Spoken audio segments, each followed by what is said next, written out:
Hello दोस्तों, आज का हमारा टॉपिक है अधिगम के सिद्धांत। तो देखते हैं अधिगम के सिद्धांत कौन कौन से मनोवैज्ञानिक ने दिए हैं। तो अधिगम के दो सिद्धांत होते हैं, व्यवहारवादी सिद्धांत और संज्ञानवादी सिद्धांत। व्यवहारवादी सिद्धांत के अंदर हम चार मनोवैज्ञानिक को पढ़ेंगे। नंबर एक Ivan V Pavlov, B F Skinner, Thorndike और सी एल हल। इनके बारे में डिटेल में पढ़ेंगे आगे। दूसरा आता है हमारा संज्ञानवादी सिद्धांत, जिसको कि गैस्टाल्टवादी सिद्धांत भी बोला जाता है। इसमें भी हम चार मनोवैज्ञानिकों को पढ़ेंगे, मैक्स वर्दिमर, लेविन, कोलर और कोफका। पहले आप ये जानिए व्यवहारवादी सिद्धांत और संज्ञानात्मक सिद्धांत में बेसिकली क्या अंतर है। तो व्यवहारवादी सिद्धांत जिन्होंने दिया है ना, जो मैंने आपको चार मनोवैज्ञानिक बताए हैं, वो किन किन चीज़ पर बल देते हैं। वे पुनर्बलन पर बल देते हैं, ये एक तरीके का मोटिवेशन होता है, ठीक है। अनुक्रिया पर बल देते हैं, किसी भी एम को करने के लिए हमें किस चीज़ की जरूरत पड़ती है, अनुक्रिया की, मतलब किसी न किसी क्रिया की जरूरत पड़ती है। पुनर्बलन पर फोकस करते हैं, ये संवेदना पर करते हैं। पुनर्बलन को क्या बोलते हैं, मोटिवेशन बोलते हैं, मोटिवेशन। पुनर्बलन का सिद्धांत किसने दिया था, सी एल हल ने दिया था, ठीक है। ये संवेदना या चेतन पर फोकस करते हैं, ठीक है। ये डिटेल्ड में आएंगे टॉपिक, इनको जब समझेंगे। अभी फिलहाल आप एक थोड़ा थोड़ा ओवरव्यू ले लो। तो अनुक्रिया क्या होती है, किसी उद्दीपक को प्राप्त करने के लिए की गई क्रिया अनुक्रिया कहलाती है। उद्दीपक क्या मतलब, ऐसा समझो जैसे उद्दीपक हो गया हमारा सीटेट का एग्जाम, हमारा उद्दीपक हो गया सीटेट का एग्जाम। तो इसके लिए हम कुछ ना कुछ क्रिया करेंगे। क्या क्रिया करेंगे, इसके लिए हम पढ़ाई करेंगे, ऑनलाइन क्लासेस करेंगे। तो किसी उद्दीपक, तो हमारा क्या हो गया, सीटेट का एग्जाम हो गया। तो किसी उद्दीपक को प्राप्त करने के लिए, सीटेट के एग्जाम को क्वालिफाई करने के लिए हम जो क्रिया कर रहे हैं, ऑनलाइन पढ़ाई कर रहे हैं या ऑफलाइन पढ़ाई कर रहे हैं, वो हम क्या कर रहे हैं, क्रिया कर रहे हैं। तो वही क्रिया क्या कहलाती है, अनुक्रिया कहलाती है, ठीक है। उद्दीपक के बारे में बता दिया मैंने। यह अभिप्रेरणा भी एक तरीके की मोटिवेशन होती है, इसको हम पढ़ेंगे आगे, ठीक है। ये मोटिवेशन पे फोकस करते हैं। यंत्रवत होती है, इसको करने के लिए किसी न किसी यंत्र की आवश्यकता पड़ती है, कि किसी न किसी यंत्र की सहायता लेनी पड़ती है। ये पशु और मानव दोनों में देखा जा सकता है, व्यवहारवादी सिद्धांत दोनों में देखा जा सकता है। इसमें अधिगम या मनुष्य इसमें धीरे धीरे सीखता है, ठीक है। और इसमें अधिगम और अनुबंधन के बीच में अधिगम जो होता है ना, वो अनुबंधन के कारण होता है, ठीक है। ये भी हम आगे पढ़ेंगे। और संज्ञानात्मक सिद्धांत के अंदर संज्ञानवादी क्या करते हैं, संवेदना पर फोकस करते हैं, मतलब अपने चेतन पर, अपनी चेतना पे फोकस करते हैं, अपनी बुद्धि पे फोकस करते हैं।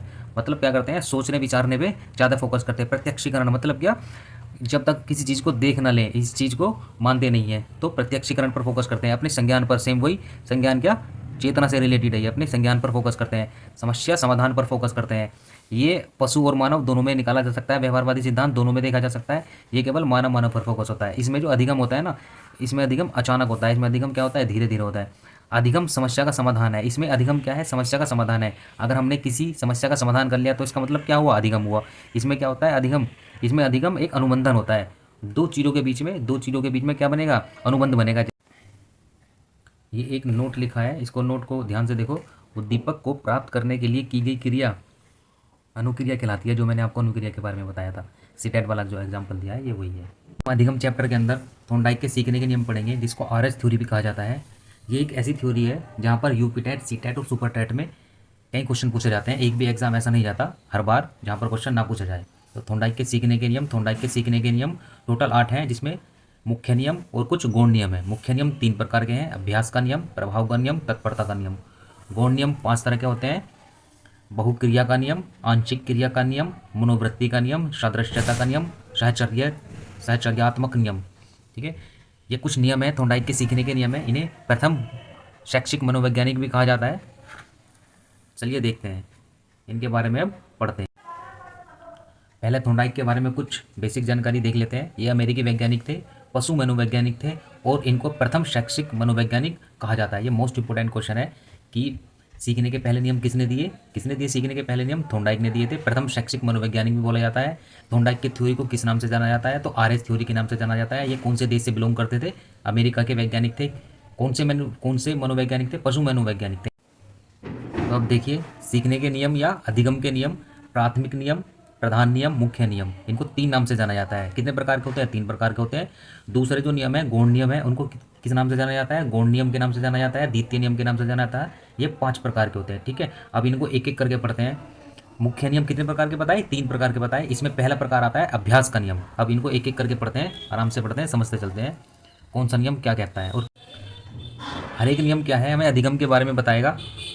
अभ्यास का नियम अनुक्रिया और उद्दीपक के बीच में होता है। अनुक्रिया क्या होती है, उद्दीपक को प्राप्त करने के लिए जो भी क्रिया की जाती है, वही क्रिया अनुक्रिया कहलाती है, ठीक है। और इस अनुक्रिया और उद्दीपक के बीच में एक संबंध बनता है, हमारा एक संबंध बनता है ना, जैसे कि हम सीटेट का एग्ज़ाम देने के लिए जा रहे हैं, तो सीटेट का एग्ज़ाम देने के लिए हमें क्या करना पड़ेगा, पढ़ाई करनी पड़ेगी।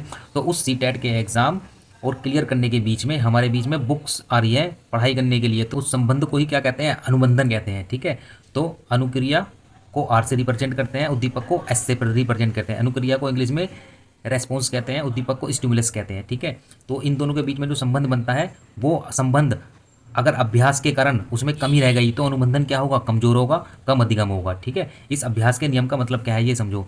अभ्यास की अगर पुनरावृत्ति हुई, अगर हमने एक चैप्टर को एक बार पढ़ा, दो बार पढ़ा, तीन बार पढ़ा, चार बार पढ़ा, तो हमारी समझ क्या है, उस चैप्टर के प्रति क्या होती चली जाती है, बढ़ती चली जाती है। तो अनुबंधन हमारा क्या, मजबूत होता चला जाता है। तो अधिगम ज़्यादा से ज़्यादा होता है। पहले जो चैप्टर हम 1 घंटे में पढ़ रहे थे, उसको पहले फिर हम आधे घंटे में पढ़ेंगे, अगले दिन हम उसको 15 मिनट में तैयार कर लेते हैं। और अगर अभ्यास की कमी रही तो उस चैप्टर को, जो भी हम चैप्टर याद करना चाह रहे हैं, वो चैप्टर हमसे याद नहीं होगा, अधिगम कमजोर होगा और कम अधिगम होगा, टाइम ज़्यादा लगेगा।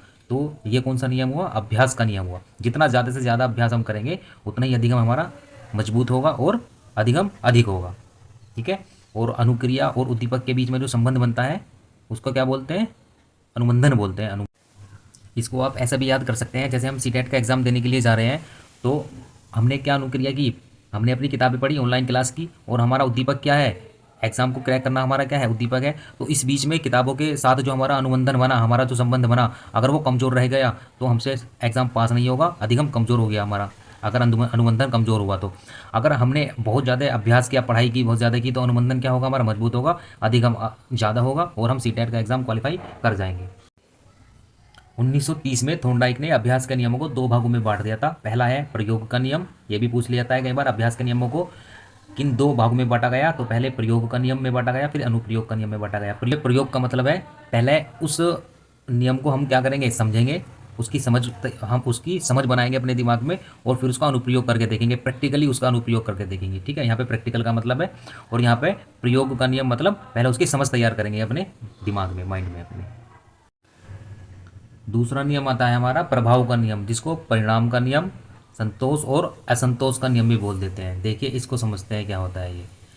तो ये अनुक्रिया, रेस्पॉन्स और स्टिमुलस के बीच में क्या बन रहा है, एक अनुबंधन बन रहा है, एक संबंध बन रहा है, जिसको अनुबंधन भी कहते हैं हम। अगर यह अगर हमने किसी बच्चे को पढ़ाते समय पुरस्कार दिया, उसकी प्रशंसा की, तो उसको संतोष मिला।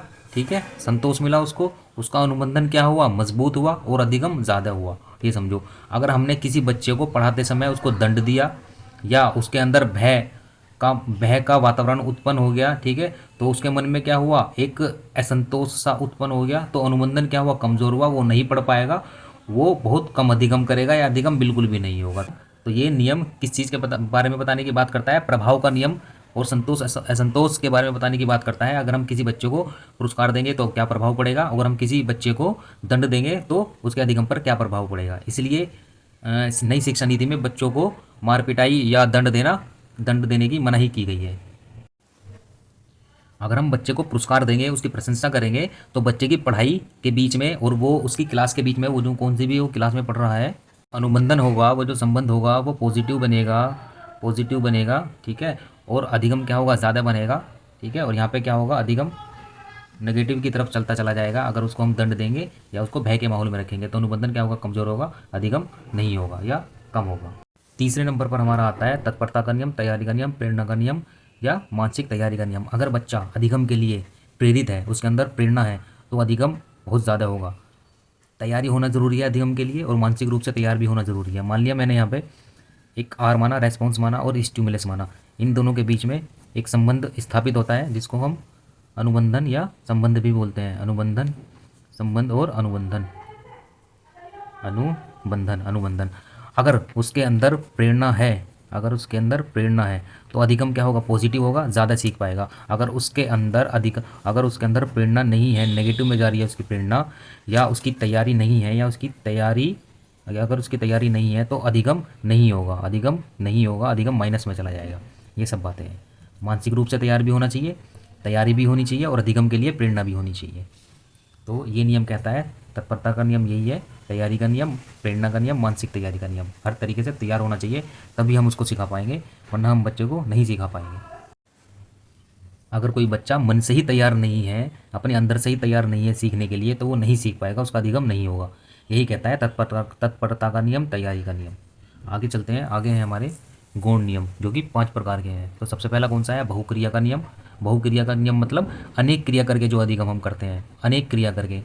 ठीक है, हम कहीं भी जाते हैं, कहीं भी घूमने जाते हैं, या मान लिया हम सीटेट का पेपर देने जा रहे हैं या यूपी टेट का पेपर देने जा रहे हैं, अलग अलग किताबें पढ़ रहे हैं, अलग अलग चैनल्स के माध्यम से हम अपनी तैयारी कर रहे हैं, तो वो क्या हुआ? बहुक्रिया का नियम हुआ। ठीक है, आंशिक क्रिया का नियम क्या क्या क्या कहता है?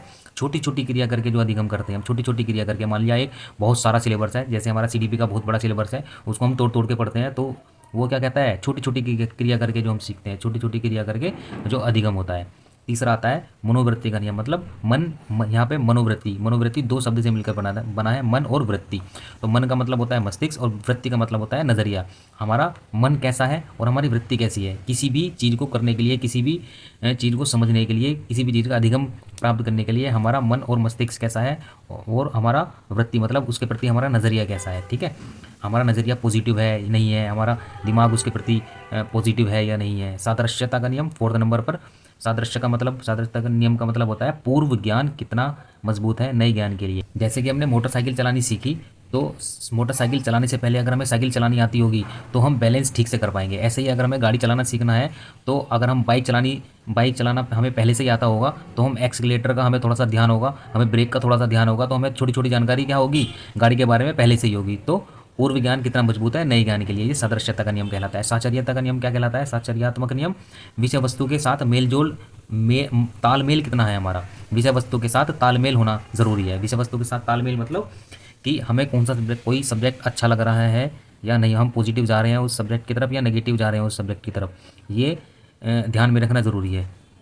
उदाहरण के तौर पर हमें गणित अच्छा नहीं लगता है और हम गणित पढ़े जा रहे हैं, तो हमारा जो अधिगम है वो पॉजिटिव की तरफ न जाकर वो नेगेटिव की तरफ चलता चला जाता है, क्योंकि अधिगम तो कुछ हो ही नहीं रहा है, हमारा टाइम ही उसमें वेस्ट होता चला जा रहा है। तो साचर्यता का नियम ये कहलाता है विषय वस्तु के साथ हम तालमेल कितना कर रहे हैं। ठीक है, अगर हमें सीडीपी बहुत अच्छी तरीके से पढ़ने आती है और हम उसको अगर दोबारा पढ़ते हैं या तीसरी बार पढ़ते हैं, तो हमारा ज्ञान उसमें क्या होता है? बढ़ता ही है, वो माइनस की तरफ नहीं जाता है। तो ये कहलाता है हमारा साचर्यता का नियम। आपको वीडियो कैसी लगी? वीडियो अच्छी लगी हो तो चैनल को सब्सक्राइब और वीडियो को लाइक ज़रूर करिए। अब देखते हैं यहाँ से क्वेश्चन कैसे कैसे पूछे जाते हैं। क्वेश्चन पूछेगा यहाँ पर 4 ऑप्शंस में इन तीनों के नाम दे देगा कि गौण नियम बताइए निम्न में से कौन सा नहीं है, तो 3 यहाँ से दे देगा, 1 प्राथमिक नियम के दे देगा। एक तरह का क्वेश्चन तो ये हुआ। अब आंशिक क्रिया के बारे में पूछ लेगा कि आंशिक क्रिया, गौण नियम के अंदर आंशिक क्रिया का क्या मतलब है, गौण नियम के अंदर बहुक्रिया का क्या मतलब है, या सादृश्यता का क्या मतलब है, इन सब के मतलब भी पूछ लेता है। पूछेगा कि गौण नियम कितने प्रकार के होते हैं, तो 5 प्रकार के होते हैं। देखिए तत्परता के नियम से कैसे क्वेश्चन पूछा जाएगा। अगर कोई बच्चा पढ़ने के लिए तैयार नहीं है, तो उसके अंदर किस गुण का विकास नहीं हुआ है, तो या तो उसके अंदर अभिप्रेरणा नहीं होगी, या तो वो तैयार नहीं होगा, या तो वो मानसिक रूप से तैयार नहीं होगा। ठीक है, अब देखिए थॉर्नडाइक के प्रभाव के नियम से कैसे क्वेश्चन आते हैं। अगर कोई बच्चा दंड भय या पुरस्कार सम्मान से प्रभावित होता है, तो वह थॉर्नडाइक के कौन से नियम को दर्शाता है, तो वह थॉर्नडाइक के प्रभाव के नियम को, परिणाम के नियम को, या संतोष या असंतोष के नियम को दर्शाता है। यहाँ से इस तरीके के क्वेश्चन पूछे जाते हैं। अभ्यास के नियम से क्वेश्चन कैसे पूछा जाएगा कि अभ्यास की पुनरावृत्ति या अभ्यास की कमी थॉर्नडाइक के कौन से नियम को दर्शाता है, तो अभ्यास के नियम को दर्शाता है, जिसमें अगर अनुबंधन मजबूत होगा तो अधिगम ज़्यादा होगा, जिसमें अनुबंधन अगर कमज़ोर रहा, संबंध अगर कमज़ोर रहा, तो अधिगम क्या होगा? कम होगा, या अधिगम बिल्कुल भी नहीं होगा। तो घुमा फिरा के किसी भी तरीके से क्वेश्चन पूछ सकता है। आपको थ्योरी एकदम ध्यान होनी चाहिए, याद होनी चाहिए, आपकी समझ बेहतर होनी चाहिए। थॉर्नडाइक के नियम को लेकर आप किसी भी तरीके का कैसे भी सवाल कर सकते हैं। आपको वीडियो अच्छी लगी हो तो वीडियो को लाइक और चैनल को सब्सक्राइब जरूर करें। मिलते हैं नेक्स्ट क्लास में, तब तक के लिए धन्यवाद।